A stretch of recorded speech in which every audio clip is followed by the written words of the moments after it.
Bem-vindo ao Snacks de Economia Política. Hoje vamos tratar de um assunto que é um bocado diferente do que se ensina nas faculdades de Economia. Habitualmente, os alunos de Economia ouvem a seguinte explicação acerca da tarefa dos bancos na economia. Os bancos são supostos receber as poupanças das famílias ou das empresas e, como intermediários, oferecem o crédito aos pretendentes a um apoio dos bancos. Então, o que nós temos é esta ideia muito ensinada nas faculdades de que o sistema bancário é o intermediário entre poupança e crédito. Procura de poupança, oferta de poupança. Então, esta ideia talvez tenha tido alguma razão de ser no passado. Hoje, a economia e o sistema bancário não funcionam assim. E é isso que eu vos quero ensinar, é explicar melhor como é que funciona o crédito num sistema de capitalismo monetário contemporâneo. Hoje nós temos bancos que criam a moeda que emprestam. Isso é um ponto central. Não emprestam os nossos depósitos, não emprestam a nossa poupança. Os bancos criam de propósito, na hora, o dinheiro para o crédito que concedem. Então, vamos explicar como é que isto funciona. Verdadeiramente, se tiver que comprar uma casa com recurso ao crédito bancário, o que faz é dirigir ao banco um pedido fundamentado, mostra as garantias, os rendimentos que tem, como aliás todos os projetos candidatos ao crédito têm que explicar do que se trata e qual é o seu potencial. Bom, uma vez que o banco decide que vai emprestar, no dia da escritura da compra da sua habitação, por exemplo, você recebe o dinheiro na sua conta bancária e é dessa conta bancária que vai passar um cheque ao vendedor. Ou seja, o cheque tem cobertura porque nesse dia o banco creditou essa conta pelo montante do empréstimo. De onde veio o dinheiro? Do nada. Simplesmente foi digitado no computador, no teclado de um computador, o montante que há de estar na conta para que o cheque tenha cobertura. O que é que vai fazer o vendedor da casa? Pega no cheque e vai depositá-lo no seu banco. O banco, por seu turno, há de apresentá-lo à compensação porque o cheque é de outro banco e ele vai reaver o seu dinheiro a partir de uma transferência do outro banco para aquele banco. Ambos têm uma conta bancária no Banco Central e, portanto, trata-se de o dinheiro sair da conta do banco do comprador para a conta do banco do vendedor. E é assim que funciona. As contas de reserva dos bancos no Banco Central fazem a compensação para estes cheques.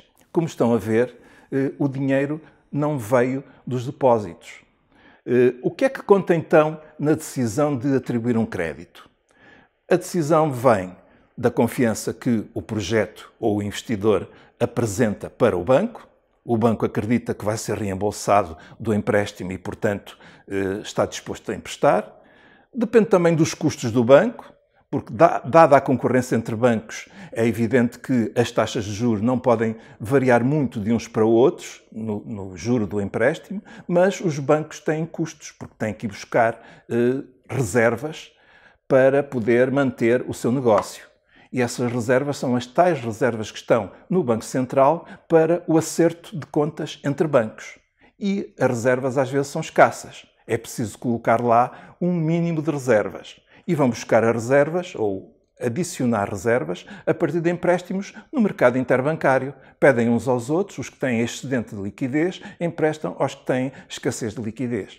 E, portanto, há aí um juro, o juro a pagar para adicionar liquidez. Caso os bancos não tenham, evidentemente há sempre o último recurso de pedir empréstimos ao Banco Central. Ou podem, por exemplo, desfazer-se de alguns títulos, obrigações que tenham, vendem no mercado e recolhem essa liquidez de que precisam. O que importa é que os bancos têm de controlar o seu risco de liquidez. Portanto, ver que as reservas são suficientes para assegurar a liquidez.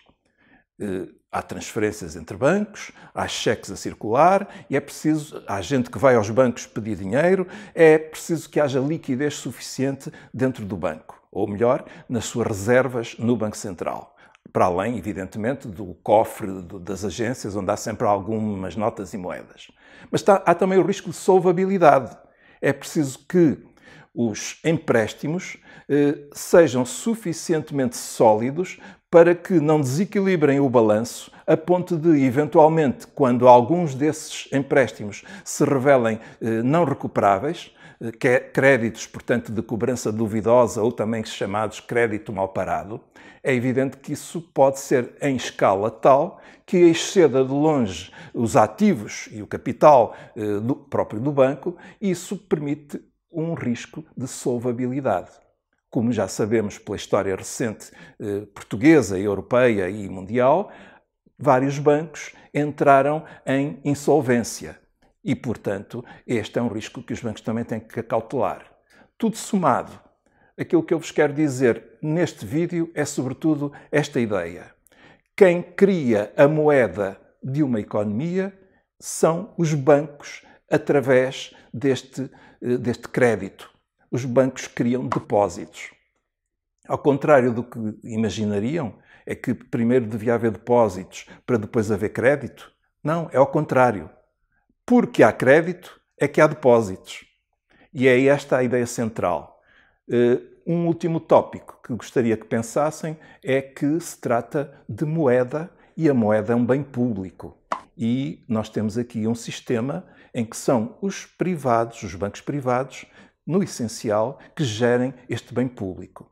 É verdade que, em última instância, há um Banco Central, mas também sabemos a rédea solta em que os bancos têm girado e o que isto representa de risco para a sociedade como um todo. Pense nisto.